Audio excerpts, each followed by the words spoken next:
Monsoon सत्र में आप सबका स्वागत है। सावन का पवित्र मास चल रहा है और इस बार तो डबल सावन है और इसलिए सावन की अवधि भी जरा ज्यादा है और सावन मास पवित्र संकल्प के लिए, पवित्र कार्यों के लिए बहुत ही उत्तम माना जाता है। और आज जब लोकतंत्र के मंदिर में इस सावन के पवित्र मास में मिल रहे हैं तो ये लोकतंत्र का मंदिर ऐसे अनेक पवित्र कार्य करने के लिए इससे बड़ा उत्तम अवसर नहीं हो सकता है। मुझे विश्वास है कि सभी माननीय सांसद मिलकर के इस सत्र का जनहित में सर्वाधिक उपयोग करेंगे।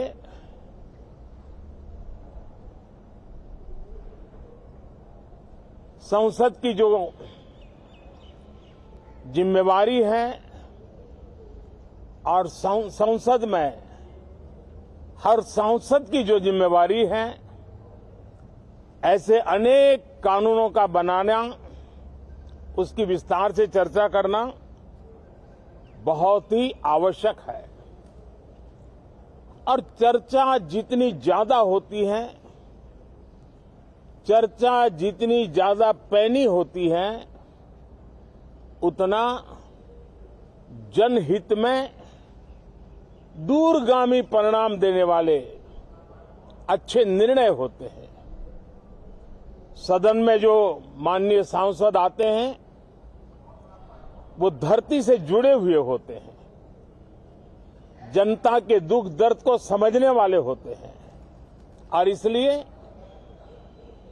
जब चर्चा होती है तो उनकी तरफ से जो विचार आते हैं वो जड़ों से जुड़े हुए विचार आते हैं और इसलिए चर्चा तो समृद्ध होती है, निर्णय भी सशक्त होते हैं, परिणामकारी होते हैं। और इसलिए मैं सभी राजनीतिक दलों को, सभी माननीय सांसदों को इस सत्र का भरपूर उपयोग करके जनहित के कामों को हम आगे बढ़ाएं। ये सत्र अनेक रूप से महत्व का भी है क्योंकि इस सत्र में जो बिल लाए जा रहे हैं वो सीधे सीधे जनता के हितों से जुड़े हुए हैं। हमारी युवा पीढ़ी जो पूरी तरह डिजिटल वर्ल्ड के साथ एक प्रकार से नेतृत्व कर रही है, उस समय डेटा प्रोटेक्शन बिल देश के हर नागरिक को एक नया विश्वास देने वाला बिल है और विश्व में भारत की प्रतिष्ठा बढ़ाने वाला बिल है।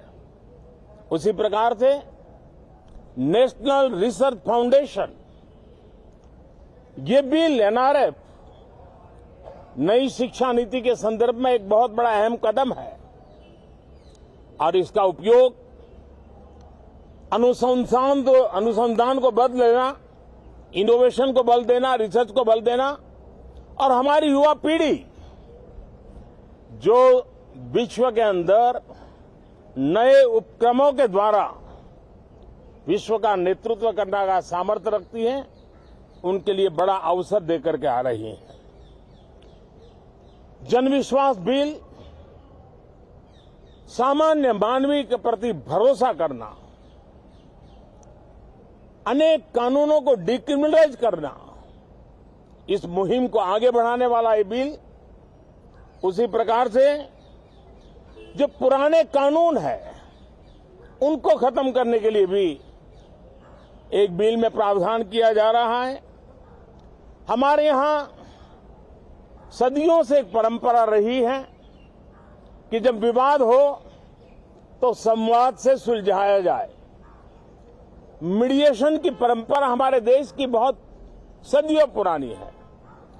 उसको अब कानूनी आधार देते हुए मीडिएशन बिल लाने की दिशा में इस सत्र का बहुत बड़ा उपयोग है, जो अनेक विवादों से सामान्य मानवीय से लेकर के असामान्य संजोगों को भी मिल बैठ करके सुलझाने का एक मजबूत नींव बनाएगा। इसी प्रकार से डेंटल मिशन को लेकर के एक बिल जो हमारे डेंटल कॉलेजेस के लेकर मेडिकल के छात्रों के लिए एक नई व्यवस्था को आकार देगा। ऐसे अनेक महत्वपूर्ण बिल इस बार इस सत्र में संसद में आ रहे हैं। तब ये जनहित के हैं, ये युवा हित के हैं, ये भारत के उज्जवल भविष्य के लिए हैं। मुझे विश्वास है कि सदन में गंभीरतापूर्वक इन बिलों पर चर्चा करके हम बहुत तेजी से राष्ट्रहित के महत्वपूर्ण कदमों को आगे बढ़ाएंगे। साथियों, आज जब मैं आपके बीच आया हूं, इस लोकतंत्र के मंदिर के पास खड़ा हूं, तब मेरा हृदय पीड़ा से भरा हुआ है, क्रोध से भरा हुआ है। मणिपुर की जो घटना सामने आई है, किसी भी सभ्य समाज के लिए ये शर्मसार करने वाली घटना है। पाप करने वाले, गुनाह करने वाले कितने हैं, कौन है, वो अपनी जगह पे है, लेकिन बेइज्जती पूरे देश की हो रही है। 140 करोड़ देशवासियों को शर्मसार होना पड़ रहा है।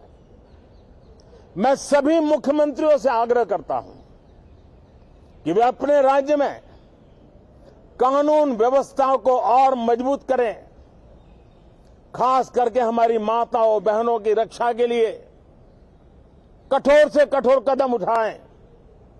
घटना चाहे राजस्थान की हो, घटना चाहे छत्तीसगढ़ की हो, घटना चाहे मणिपुर की हो, इस देश में, हिंदुस्तान के किसी भी कोने में, किसी भी की राज्य सरकार में राजनीतिक वाद विवाद से ऊपर उठ करके कानून व्यवस्था का महात्म्य, नारी का सम्मान, और मैं देशवासियों को विश्वास दिलाना चाहता हूं, किसी भी गुनहगार को बख्शा नहीं जाएगा। कानून अपनी पूरी शक्ति से, पूरी सख्ती से एक के बाद एक कदम उठाएगा।